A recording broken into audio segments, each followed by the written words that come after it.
Dutch Delftware was developed around 1610–1620 after the introduction to Europe of Chinese porcelain. It was early in the 17th century that the Dutch East India Company imported large quantities of Chinese porcelain to the Netherlands.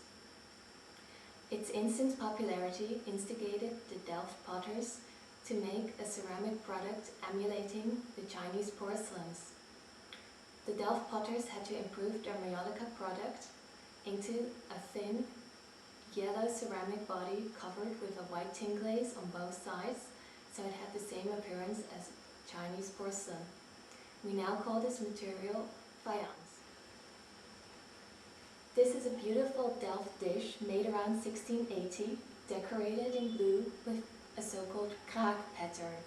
This name, kraak, from kraak porcelain, is actually derived from the name of Portuguese ships, which the Dutch seized, and their cargoes with porcelain were sold in the Netherlands in the early 17th century.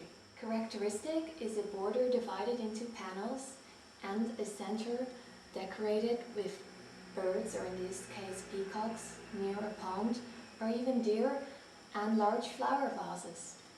If we take a look at the back side, you see they also copied the Chinese symbols. Characteristic for the Delft version are these markings on the back, where the dish would have rested on pins in a cylinder, protecting it from oven heat, soot, and other damps that could ruin the glaze. Not only Asian shapes and patterns were copied, they were also mixed with Western stylistic elements. If we take a look at this small dish, the center is decorated after Guangxi porcelain, but the border is actually a Western pattern. This dish can also illustrate how to tell Delftware apart from porcelain. If you look along the rim, you'll see small chips, and if they're yellow on the inside, it's an earthenware and therefore Delftware, whereas if it's white on the inside, it is a porcelain material.